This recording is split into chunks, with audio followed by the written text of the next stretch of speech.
Welcome student, this is Kashif Anis, and this video beta we are going to solve the numericals, the MCQs of chapter number 4 sheet number 1. ठीक है जी, आए तरह देखते हैं. अच्छा जी, अब अगर हम इसके हवाले से बात करें projectile motion a body covers. अच्छा जी, प्रोजेक्टाइल जो होता है बेटा हम उस पर जानते हैं उसका जो शेप होता है वो कुछ इस तरीके का होता है, यानी कि जो उसकी नेचर होती है शेप की वो पैराबोलिक होती है, यानी कि वो शेप जो है इस तरीके से काम कर रहा होता है. तो इस तरीके की शेप होती है, यानी कि इसकी जो डिस्प्लेसमेंट है वो अलोंग एक्स एक्सिस भी है और उसकी डिस्प्लेसमेंट अलोंग वाई एक्सिस भी है. तो बेटा अगर हम इसके हवाले से इसका आंसर बताएं तो इसका आंसर होगा हॉरिजॉन्टल एंड वर्टिकल डिस्टेंस. ठीक है जी. During downward motion of projectile the vertical component of velocity. नीचे आता है वक्त प्रोजेक्टाइल की स्पीड बढ़ती है बेटा, जैसे जैसे नीचे आता है तो उसकी स्पीड बढ़ती जाती है. तो इसका मतलब ड्यूरिंग डाउनवर्ड मोशन उसकी जो स्पीड है वो हो जाती है इंक्रीज. ठीक है जी. The direction of tangential velocity of a particle along a circular path is directed. अच्छा भी टेंजेंशियल स्पीड है, लीनियर स्पीड है. और हम जानते हैं कि जब भी हम लीनियर स्पीड के हवाले से बात करते हैं तो हमने बेटा ये चीज़ जो है सर्कल में डिस्कस की थी कि भाई लेट सपोज अगर ये मेरे पास एक सर्कुलर पाथ है तो बेटा जो सर्कुलर पाथ में टेंजेंट्स होते हैं वो इस तरह से होते हैं. लीनियर स्पीड जो लीनियर थे अब वो यहाँ पे आके टेंजेंट कहलाता है. तो इसका मतलब इसका जो आंसर हो जाएगा वो हो जाएगा टेंजेंशियल टू द सर्कल. ठीक है जी. The rate of change of angular displacement के theta upon time is nothing but angular velocity. ठीक है जी. If the speed of a particle in a circle is double the centripetal force will be. अच्छा जी, centripetal force के वाले से हम जानते हैं सेंट्रीपिटल फोर्स का फॉर्मूला होता है M V square upon R. अगर इस वी के साथ टू आ जाए तो टू का स्क्वायर भी तो होगा और स्क्वायर की वजह से यहाँ पे आएगा 4 टाइम्स. उसका मतलब जो स्पीड है वो हो जाएगी 4 टाइम्स, यानी कि क्वाड्रपल. ठीक है जी. अच्छा, an object is thrown in arbitrary direction in space with an initial velocity and moving freely under gravity will follow a parabola. Parabolic projectile बनाएगा ना वो, जब मैं आपको बताया था बॉल फेंकने की एग्जांपल से स्टार्ट किया था हमने चैप्टर को, तो पैराबोलिक शेप होगा. During the projectile motion the horizontal component of velocity. अच्छा जी, हॉरिजॉन्टल कंपोनेंट ऑफ वेलोसिटी के बारे से हमने बात हमेशा इस तरह से लिखा है कि भाई जो वी नॉट एक्स होता है वो बराबर होता है वी एक्स के. यानी कि अगर मैं एक प्रोजेक्टाइल बनाऊं तो उसमें शुरू से लेके आखिर तक जो हॉरिजॉन्टल कंपोनेंट है वो सेम आता है. वर्टिकल ऊपर जाते हुए कम हो जाता है और नीचे आते हुए जो है वो बढ़ता जाता है, लेकिन हॉरिजॉन्टल कंपोनेंट शुरू से लेके आखिर तक सेम रहता है. तो आंसर आएगा remains constant. when we get the same range of projectile at two angles given by.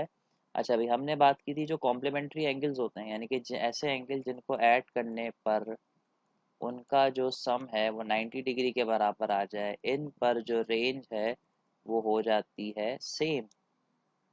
बेटा ऐसे एंगल्स हमारे पास बहुत सारे हैं, चेक कर लेते हैं. एक ही काम कर रहा है जो है 15 और 75. तो आंसर आ जाएगा ऑप्शन नंबर ए. ठीक है जी. For any value of initial velocity, the minimum range of a projectile is obtained by throwing it at an angle of. अच्छा, किसी एक वेलोसिटी के लिए ऐसा कौन सा एंगल है जिसकी ये रेंज सबसे कम होगी. अब बेटा ये सब चीज़ें हमें जो है पहले से पता है और हमें यहाँ पर ही पता होना चाहिए कि भाई जितना एंगल कम होगा उतनी साइन की वैल्यू कम होगी, इतना रेंज कम हो जाएगी. सबसे कम रेंज आएगी 30 डिग्री पे. ठीक है बेटा.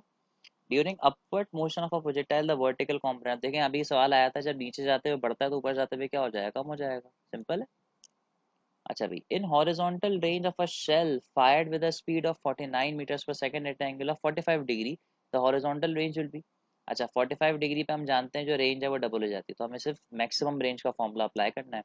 और बेटा जो मैक्सिमम रेंज होती है उसका फॉर्मूला कौन सा मुश्किल है, उसका फॉर्मूला होता है वी नॉट स्क्वायर अपॉन जी. तो ये आ जाएगा 49 का स्क्वायर होल डिवाइडेड बाई 10. तो एक आंसर आ जाएगा, उसको मार्क कर लीजिएगा और ये क्वेश्चन बहुत आसानी से सॉल्व हो जाएगा.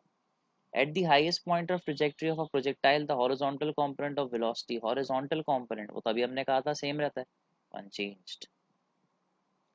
In vertical, the vertical component of velocity of a projectile during its motion is maximum. Vertical component सबसे कम कहाँ पे होता है, तो हमने बात की थी कि भाई अगर एक प्रोजेक्टाइल बना लिया जाए इस तरीके से तो प्रोजेक्टाइल का जो सबसे ये वाला पॉइंट होता है, ये सारा कर्व होता है, असल में ये ट्राइंगल बन जाता है यहाँ पे आगे कर्व होता है. ये जो पॉइंट होता है ये टॉप मोस्ट पॉइंट, यहाँ पर वी नॉट एक्स तो रहता है लेकिन प्रोजेक्टाइल ऊपर नहीं जा पाता, तो यहाँ पे जो वर्टिकल कंपोनेंट है वो जीरो हो जाता है, तो हाईएस्ट पॉइंट पे जो है उसका वर्टिकल कंपोनेंट जीरो होता है।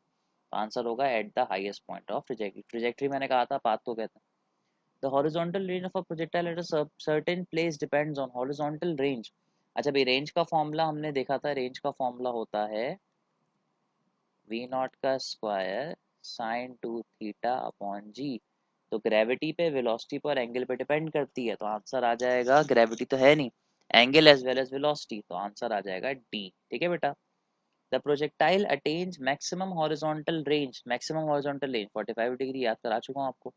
The velocity of a projectile is maximum, projectile की वेलोसिटी मैक्सिमम कहाँ होती है? सिंपल है, टॉप मोस्ट पे तो मिनिमम है, तो स्टार्टिंग और एंडिंग में मैक्सिमम होती है, स्टार्ट फेंकते वक्त और गिरते वक्त।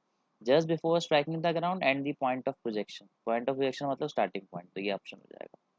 The angle subtended at the centre of a circle bye a body moving along a circle is called, centre पे जो एंगल बनता है उसको हम लोग कहते हैं एंगुलर डिस्प्लेसमेंट। ठीक है ना। The force responsible for circular motion of electron around the nucleus. अब न्यूक्लियस पे पॉजिटिव चार्ज है, इलेक्ट्रॉन पे नेगेटिव चार्ज है, तो इनके दरमियान जो फोर्स होगी उसका नाम होगा कूलम्बिक फोर्स। दोनों अट्रैक्टिव है ना, तभी तो गोल घूम रहे हैं। इसी तरीके से रेडियन की तो बस कन्वर्जन याद कर लीजिए, 1 रेडियन बराबर होता है बेटा 57.3 डिग्री के। Question number 20, when a body moves in a circle the angle between its linear velocity and angular velocity will be. Circle में जब होता है तो ये लीनियर वेलोसिटी है, तो एंगुलर वेलोसिटी इस तरह से होती है, यानी कि ये सर्कल आ गया, ठीक है, ये आ गई angular velocity which is always perpendicular to the plane, और ये आपके पास होती है जी आपकी टेंजेंशियल वेलोसिटी। आप देख सकते हैं एंगल कितना बना 90, तो बस आंसर क्या आना चाहिए फिर? ऑब्वियस सी बात है, आपके पास जो आंसर आ जाएगा वो होगा 90 डिग्री। ठीक है जी। एक सवाल से यहाँ पर एक तो ये वाली बात जो है की जाती है। अच्छा बेटा आगे चलते हैं इसको लेके। when an object moves along a circular path its velocity। अब देखें वेलोसिटी में मैग्नीट्यूड भी होता है, डायरेक्शन भी होती है। मैग्नीट्यूड भले चेंज ना हो लेकिन डायरेक्शन तो चेंज होती है ना, तो वेलोसिटी तो हमेशा बदलती रहेगी, continuously change. When a stone is drilled in a horizontal circle by mean of a string, the centripetal force is provided by।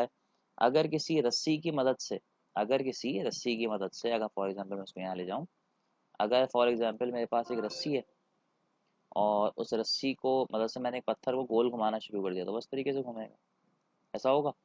अब जो सेंट्रीपिटल फोर्स लगेगी वो रस्सी के थ्रू मेरे हाथ तक पहुंचेगी ना, और रस्सी के अंदर आने वाली फोर्स को हम लोग कहते हैं टेंशन, तो आ जाएगा आंसर टेंशन। ठीक है। अच्छा जी, इसी तरीके से अगर हम इसको और आगे लेके जाएं, a stone is drilled in a vertical circle at the end of a string when the stone is at the highest point of the tension in the string will be। और नीचे कुछ और पूछा है, खैर आए देखते हैं। सबसे पहले तो हम एक सर्कल बना लेते हैं।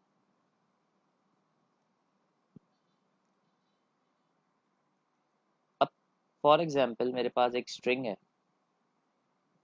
जिसका हाईएस्ट पॉइंट है ये और लोएस्ट पॉइंट है ये, वर्टिकल सर्कल है, पेडेस्टेरियन फैन की तरह घूम रहा है, ये वर्टिकल सर्कल है और ये हॉरिजॉन्टल सर्कल होता है। ठीक है, इसको छोड़ देता है। खैर, अगर हम यहाँ पर हैं तो आपको एक बात पता होगी, सेंट्रीपिटल फोर्स जो है वो भी होगी डाउनवर्ड्स, और जो वेट है वो भी होगा डाउनवर्ड्स हाईएस्ट पे, लेकिन जो लोएस्ट है उस पे सेंट्रीपिटल तो ऊपर चली जाएगी, सेंटर तो ऊपर है लेकिन वेट तो अब भी नीचे है, ऐसा ही है ना। तो अब आए जरा देखते हैं कि अभी होगा क्या। अगर मैं इनके लिए कुछ नेट फोर्सेस निकालूं तो नेट फोर्सेस यहाँ पे काम कुछ ऐसे करेंगी कि, अब अगर मैं इसको इस तरीके से लिख दूं कि भाई स्ट्रिंग के अंदर जो फोर्स बन रही है जो कि सेंट्रीपिटल असल में, वो बराबर हो जाएगी किसके, टेंशन के, स्ट्रिंग के अंदर आ रही है ना, और रोटेशन की वजह से सारी फोर्सेस जो है वो सेंट्रीपिटल में एक्ट कर रही है, तो बेटा यहाँ पे जो नेट फोर्स है वो सेंट्रीपिटल है, और जो कि दोनों यहाँ पे इस तरह से हो जाएंगी। तो अब किस तरीके से काम होगा आए जरा देखते हैं। तो टेंशन प्लस वेट, टेंशन निकालें तो ये प्लस उधर जाके माइनस, तो टेंशन बराबर हो जाएगी सेंट्रीपिटल फोर्स माइनस वेट के। देखिए यहाँ पे माइनस आ रहा है तो उसका मतलब हाईएस्ट पॉइंट पे टेंशन मिनिमम है, लेकिन अगर हम लोएस्ट पॉइंट पे चले जाए तो यहाँ पर जो सेंट्रीपिटल फोर्स है उसमें ये जो सेंट्रीपिटल है असल में ये टेंशन के बराबर है, क्योंकि रस्सी में एग्जिस्ट करता है। तो आप देख सकते हैं टेंशन जो है अपवर्ड्स और वेट डाउनवर्ड्स है। तो ये है प्लस और ये है माइनस, इसको उधर ले जाते हैं तो टेंशन बराबर हो जाएगी सेंट्रीपिटल प्लस वेट के। तो यहाँ पर चीज़ें ऐड हो रही हैं तो उसका जो आंसर है वो क्या आ जाएगा, मैक्सिमम। आ रही है सारी बातें समझ में?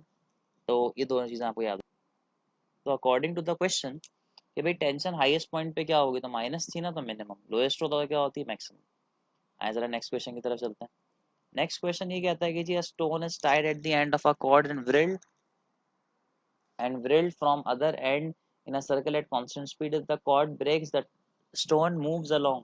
रस्सी टूटेगी तो टेंजेंशियल वेलोसिटी काम करेगी, टेंजेंशियल फोर्स काम करेगी, और जो स्टोन है वो टेंजेंशियल डायरेक्शन में मूव करेगा। भाई आप स्केल घुमा रहे हैं या रस्सी से कोई चीज़ को गोल घुमा रहे हैं, जैसी रस्सी टूटेगी तो क्या होगा, वो चीज़ स्ट्रेट मूव करेगी ना, वही चीज़ है यहाँ पे। अगला जो क्वेश्चन है 25 बेटा, उसमें कहा जा रहा है car moving with uniform speed of 2 metres per second in a circle of radius 0.4 metres, its angular speed will be. Formula कुछ इस तरह से लगेगा जी। फॉर्मूला है v is equals to R omega. तो हमें एंगुलर स्पीड निकालनी है, तो ओमेगा बराबर हो जाएगा v अपॉन आर के। बस आपको वैल्यूज पुट करके सॉल्व करना है, आपका आंसर आ जाएगा बेटा यहाँ पे। The relation between maximum horizontal range and corresponding height is, अब ये तो आपको मैंने याद भी करवाया था, रेंज जो है वो 4 टाइम्स ऑफ एच मैक्स होती है 45 डिग्री पे या किसी भी एंगल पे, हमेशा याद करें इसको।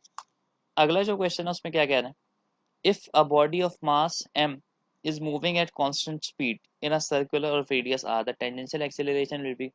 अच्छा जी, टेंजेंशियल एक्सेलरेशन तब आती है जब टेंजेंशियल कंपोनेंट में चेंज आता है, लेकिन यहाँ पर जो टेंजेंशियल स्पीड है, ये देखिए टेंजेंशियल वेलोसिटी जो कांस्टेंट स्पीड से मूव कर रही है, और कांस्टेंट स्पीड से मूव करने का मतलब स्पीड में कोई चेंज नहीं आ रहा, तो चेंज इन स्पीड जीरो, तो एक्सेलरेशन तो depend he change in speed पे करती है, तो वो भी हो जाएगी जीरो। हाँ, लेकिन अगर यहाँ पे सेंट्रीपिटल एक्सेलरेशन पूछते तो बेटा हमें सबको पता है सेंट्रीपिटल एक्सेलरेशन डायरेक्शन के चेंज की वजह से आती है, जो कि सर्कल में हर पॉइंट पे होती है। तो सेंट्रीपिटल तो होगी जो वी स्क्वायर अपॉन आर के बराबर होगी, कि टेंजेंशियल जीरो हो जाएगी। पाई रेडियन का मतलब होता है आधा सर्कल, यानी कि 180 डिग्री। ये बात हो चुकी है इसमें ना। अच्छा जी, a point on a rim of wheel moves 0.2 meters when the wheel turn through an angle of this radius, the radius of the wheel will be, ये डिस्टेंस है, ये एंगल है, और रेडियस निकालना है। तो फॉर्मूला कुछ ऐसा होगा जी, फॉर्मूला हो जाएगा s is equals to R theta. ठीक है जी, रेडियस निकालने से बराबर हो जाएगा s अपॉन थीटा के। सारी वैल्यूज पुट कर दें, सॉल्व कर दें, आंसर आ जाएगा। A car of mass 1 kg moves along a curve of radius of curvature this meters at a speed of this. What is the centripetal force? खाली force का फॉर्मूला लगा दीजिएगा बेटा, mv square upon r, and you will be able to get your answer. At the maximum height, the velocity component which becomes zero।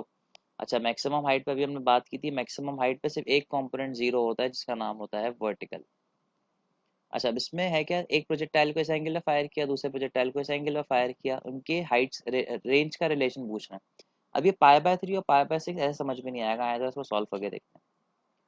पाई का मतलब ये इस radiance में ऐसी है, पाई बाय 3 और पाई बाय 6। अब इसको हम डिग्रीज में कन्वर्ट करते हैं। डिग्रीज में कन्वर्ट करने का तरीका, मल्टीप्लाई कर दो 180 से, डिवाइड कर दो पाई से, मल्टीप्लाई कर दो 180 से, डिवाइड कर दो पाई से, 3 जा तो ये एंगल आ गया 30, 6 जा तो ये एंगल आ गया 60, 60 plus 30 gives you 90। Relation satisfy हो गया तो दोनों पे रेंज होगी सेम, क्योंकि 90 का समय है तो आंसर ये आ जाएगा। A bomber drops a bomb when it is vertically above the target. It misses because of। अच्छा जी, कहानी कुछ इस तरह से, हमने ये न्यूमेरिकल भी अब शुरू में किया था। एक हेलीकॉप्टर है जो आगे की तरफ जा रहा था। अब लेट्स सपोज उसको इस पॉइंट पे गिराना है कुछ, तो अगर वो इस पॉइंट पे चीज़ों को छोड़ेगा, देखें वो आगे जा रहा है, तो उसके अंदर एक वर्टिकल भी कंपोनेंट है और एक हॉरिजॉन्टल कंपोनेंट भी है, तो वो उसे यहाँ ले जाएगा। फिर एक हॉरिजॉन्टल भी, एक वर्टिकल भी है, उसे यहाँ ले जाएगा, वो यहाँ जाके गिरेगा। उसका मतलब उसने अपने टारगेट को इतने डिस्टेंस से मिस कर दिया। अगर वो उससे इतने ही डिस्टेंस पहले ड्रॉप करता इस जगह से, तो वो बिल्कुल यहाँ जाके गिरता। तो इसका मतलब नीचे वाला तो काम कर रहा है, लेकिन आगे वाला बदतमीजी करके उसे आगे ले जा रहा था। इसका मतलब आंसर होगा कौन सा component, horizontal velocity. To improve the jumping record, a long jumper should भैया जंपिंग रिकॉर्ड इंप्रूव करने के उसे मैक्सिमम रेंज चाहिए। हॉरिजॉन्टली जंपर क्या करता है, ज़्यादा से ज़्यादा दूर तक जंप लगाना चाहता है ना, बड़ा प्रोजेक्टाइल बनाना चाहता है, तो बड़ा प्रोजेक्टाइल किस पे बनता है, 45 पे बनता है। In order to throw a projectile half of its maximum range the angle of projection should be. इसको सॉल्व कर लेते हैं। प्रोजेक्टाइल को फेंको, लेकिन ऐसे फेंको कि वो अपनी मैक्सिमम रेंज के हाफ पे मूव करे। इसका मतलब कंडीशन कुछ ऐसी है कि आपकी जो रेंज है वो बराबर हो रही है हाफ ऑफ आर मैक्स के। अब इसको सॉल्व करना पड़ेगा। कैसे सॉल्व करेंगे, रेंज की जगह फॉर्मूला लगा दें, V not square sine two theta upon G, half ऐसे आ गया, ये आ जाएगा वी नॉट स्क्वायर अपॉन, ये और ये कैंसिल, बचा गया sine two theta is equals to half. अब ये हरकत नहीं कीजिएगा, टू को ले जाएं, साइन के साथ लगा हुआ है टू, जब तक ऑपरेटर मूव ना करे अंदर की वैल्यूज मूव नहीं करती। आप साइन को इस तरफ लाएं, साइन जब इस तरफ आएगा तो साइन इनवर्स बन जाएगा। साइन की वैल्यू हाफ किस एंगल पे होती है बेटा, ऑब्वियस है, होती है 30 डिग्री पे। टू से 30 को कैंसिल कर दें, जो थीटा बचेगा वो बचेगा 15 डिग्री, तो इसका मतलब आंसर आ जाएगा 15 डिग्री। इस तरीके से न्यूमेरिकल जो है वो सॉल्व हो जाएगा। अच्छा जी, आगे चलते हैं इसको लेके। अब इस क्वेश्चन में देखें, for a projectile the ratio of maximum height reach to the square of the total time of flight will be. Ratio maximum height to the square of the total time of flight. आए जरा देखते हैं। Maximum height का formula होता है we not square sine square theta upon 2g, और इसका formula होता है टोटल टाइम का। टोटल टाइम का फॉर्मूला हमने ये पढ़ा था, 2v0 साइन थीटा अपॉन जी। अब इसका होल स्क्वायर मैं डायरेक्टली पुट कर रहा हूँ, 2 का स्क्वायर 4, ये आ जाएगा v0 का स्क्वायर, ये आ जाएगा साइन स्क्वायर थीटा, और डिवाइड में आ जाएगा जी स्क्वायर। ये पूरा कैंसिल, ये पूरा कैंसिल, ये इससे कैंसिल होकर 2 बच जाएगा, और जी से जो है जी कैंसिल हो जाएगा। अब जब ये रेसिप्रोकल होके ऊपर जाएगा तो बेटा ये कुछ यूं दिखेगा, जी बाय अल्लाह आपको करे 2। ठीक है जी, इस तरह से हो जाएगा। अब जी की वैल्यू कितनी है जी, जी की वैल्यू आपके पास है 10, और डिवाइड बाय 2, तो ये आ जाएगा 5:1। तो इस तरीके से आपका जो रेशो है वो काम करेगा। 5:1 आंसर है, ये रहा। अगला देखते हैं। An object is thrown along a direction inclined at 45 degree with the horizontal. The horizontal range of the projectile is equals to, horizontal range of projectile किसके बराबर होती है, 4 times of vertical height के। तो बस ये आंसर बन जाएगा आपका। A ball is projected with a speed of 10. Two angles of projectile for which the range is 5 metre are। अब रेंज दोनों एंगल की नहीं है, 5 मीटर होनी चाहिए, तो इसका मतलब ऐसा एंगल होना चाहिए जिसके लिए इसकी रेंज जो है 5 मीटर है। तो उसको तो हमें सॉल्व करके देखना पड़ेगा। आए जरा ट्राई करके देखते हैं भाई किस तरह से काम करता है।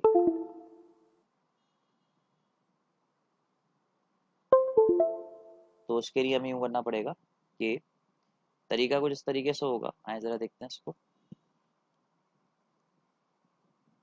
Range is equals to we not square sine two theta upon g. दो एंगल निकालेंगे तो थीटा वन क्या देते हैं, ये 5 है। अच्छा जी, वेलोसिटी अगर आपको याद हो तो वेलोसिटी थी 10, 10 का स्क्वायर डायरेक्टली पुट कर रहा हूँ, 100 into sine two theta one upon 10, zero से जीरो कैंसिल, इससे ये कैंसिल, तो क्या बचेगा 2, 2 को यहाँ ले जाते हैं, तो ये बन जाएगा sine two theta one is equals to, यहाँ 1 बचा, ये 2 डिवाइड में आ गया, तो 1/2।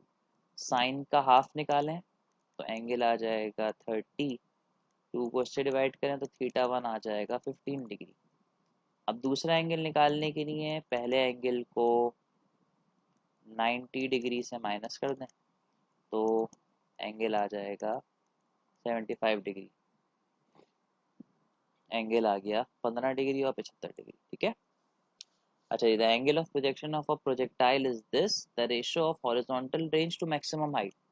हॉरिजॉन्टल रेंज टू क्या बेटा, मैक्सिमम हाइट निकालना है। प्रोजेक्टाइल का एंगल पता है, हॉरिजॉन्टल रेंज को मैक्सिमम हाइट से डिवाइड करके जो आंसर आएगा उस पर बात करनी है।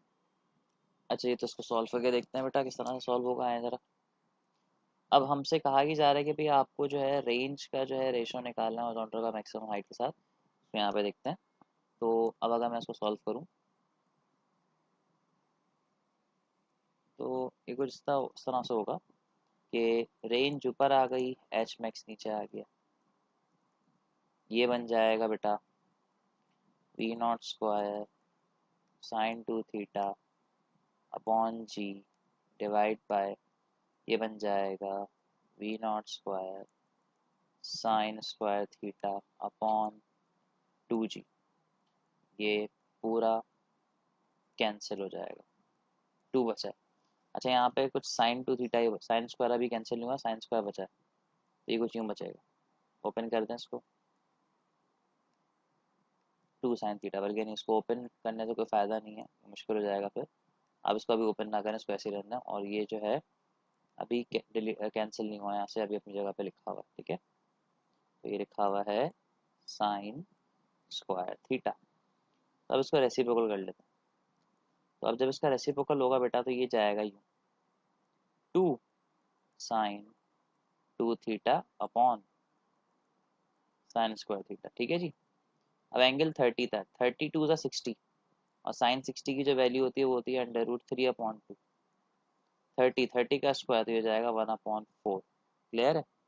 तो अब अगर मैं इसको रेसिप्रोकल करूंगा तो ये इससे कैंसिल हो जाएगा, जो 2 है वो उसके पास आ जाएगा, तो ये बन जाएगा 4√3:1। तो ये जो है आंसर आपके पास आना चाहिए, जो कि है ऑप्शन नंबर ए, ठीक है। द एंगल सबटेंडेड, ये तो डेफिनेशन है बेटा, 1 रेडियन की, the angle subtended the centre of a circle by an arc length equal to the radius. होता असल में कुछ इस तरह से एक स्टैंडर्ड है कि अगर हम एक सर्कल बनाएं और उस सर्कल में जितना रेडियस है उस रेडियस के बराबर ही हम यहाँ से लेके यहाँ तक डिस्टेंस कवर कर लें, तो सेंटर में जो एंगल बनेगा वो क्या कहलाएगा, थीटा कहलाएगा। The when a body moves in a circle the angle between linear angular speed, तो अभी रिपीट हो चुका है, 90 होता था। अच्छा ये भी हम रिपीट कर चुके हैं कि वो टेंजेंट पे जो है मूव करेगा, इसको भी हम पढ़ते हुए आ रहे हैं ऊपर से। तो इसका मतलब यहाँ पर इसमें कोई ऐसे मसले वाली बात नहीं आएगी। आइए जरा इसको आगे लेके चलते हैं। 2 बॉल्स आर प्रोजेक्टेड 30 और 60 पे, उनकी वेलोसिटीज का रेशियो क्या होगा, उसको तो मैं डायरेक्ट बता देता हूँ। प्रोजेक्टाइल की जो वेलोसिटीज होती हैं वो अपने एंगल के रेशियोज का इन्वर्स होती हैं, यानी कि एक सिंपल सी कहानी आप याद कर लें, जब भी आपसे वेलोसिटीज का रेशियो निकालने को बोलें और आपको उनके एंगल्स गिवन हो, तो बेटा एंगल का रेशियो वेलोसिटीज के रेशियो के इनवर्स होता है। सॉल्व कर लीजिएगा, उसके बाद आसान है। What is the ratio between, अब देखें वही सवाल जो दोबारा से आ गया, बस एंगल 45 है, तो आप इसको सॉल्व कर सकते हैं। अच्छा जी, the angle theta that projectile makes with the horizontal at any time during t its flight is given by. अच्छा जी, टेन इनवर्स का जो है फॉर्मूला में लगाना है, और टेन इनवर्स का जो फॉर्मूला होता है बेटा वो इस तरीके से काम करता है। अगर हमें एक प्रोजेक्टाइल को फायर किया, ये इसका ये एंगल बनेगा ना, अगर ये वी नॉट है तो ये बन जाएगा वी नॉट एक्स, और ये जो वर्टिकल बन जाएगा बेटा वो क्या होगा, वी नॉट वाई। ये परपेंडिकुलर है और ये बेस है, तो फॉर्मूला कुछ ये होता है, tan theta is equals to perpendicular upon base, ठीक है। अब ऑप्शंस मैच करते हैं जरा, वी नॉट साइन थीटा, सही है जी। और अगर हम इसको देखें तो ये वाला जो ऑप्शन है वो सही तरीके से जो है यहाँ पे काम करने के लायक हो जाएगा। आए जरा इसको देख लेते हैं किस तरीके से काम करता है ये। सबसे करेक्ट ऑप्शन जो है जी उसमें बी है, क्योंकि नीचे वी नॉट एक्स आ रहा है, और कितना भी टाइम गुजर जाए वी नॉट एक्स जो है वो बराबर रहेगा वी नॉट कॉस थीटा के। इन्होंने वी नॉट को वी आई लिया हुआ है। अच्छा लेकिन ये जो वी नॉट वाई है, कुछ टाइम के बाद ही वी नॉट वाई की जगह बन जाएगा वी वाई, और वी वाई की मैंने आपको एक इक्वेशन याद कराई थी, v y is equals to we not y minus g t. तो वी नॉट वाई को उन्होंने लिख दिया है v i minus g t. तो जो ऑप्शन सही है बेटा वो ये वाला, ठीक है। इस तरीके से वाला ऑप्शन जो है काम करेगा। In projectile motion the acceleration the vertical direction, acceleration vertical direction में हमेशा सेम रहती है, क्योंकि वो जी के बराबर रहती है, ठीक है। आगे चलते हैं इसको लेके। तो अगर हम इसको लेके आगे चलें तो अभी कुछ क्वेश्चंस और आ गए। The horizontal component of velocity remains constant is uniform, the vertical component of velocity of projectile ऊपर जाते हुए कम होता है, नीचे जाते हुए बढ़ता है, decreases during upward and increases during downward motion, ठीक है। Time taken by projectile reach h max, time to reach h max चाहिए, तो बेटा ये वाला फॉर्मूला काम करेगा, सॉरी ये वाला फॉर्मूला काम करेगा, ठीक है। The maximum height attain by projectile is, maximum height का फॉर्मूला क्या होता है, we not square sine square theta upon 2g, ठीक है जी। एक क्वेश्चन और है, उसको भी देख लेते हैं। प्रोजेक्टाइल हमें यहाँ पे गिवन दिया हुआ है, a ball is thrown and follows the parabolic path as shown, air friction is neglected, point q is at the highest point point p and r the same point above height, ये p और r है और ये q है। How does the speed of the ball at 3 points compare, सबसे कम speed तो Q पे होगी, ठीक है। यहाँ पे और यहाँ पे जो स्पीड है वो बराबर ही होनी चाहिए, बस ये अपवर्ड की तरफ होगी डाउनवर्ड की तरफ होगी, अगर आइडियली कंसिडर करें तो हम कह सकते हैं। हाँ, या अगर मैं इसको ही बोलूँ, ये रहा, अगर आप इसको डी की तरफ गौर से देखें तो वी नॉट जो है, वी क्यू जो है, वी पी और वी आर जो है बराबर है, लेकिन ज़्यादा है किससे, वी क्यू से। तो अगर आप इसको थोड़ा जूम इन करके देख सके तो ये जो है इस तरीके से अपने आंसर को जो है इस तरह से दिखा आपको, तो इस तरीके से आंसर आ रहा है। तो ये वाला जो ऑप्शन है वो सबसे करेक्ट है, ठीक है बेटा। So this is all for this video. इसमें बेटा हमने सारे शीट 1 के क्वेश्चन सॉल्व किए, नेक्स्ट वीडियो में इंशाल्लाह मैं आपके सामने सॉल्व करूंगा शीट 2 के question. Thank you very much.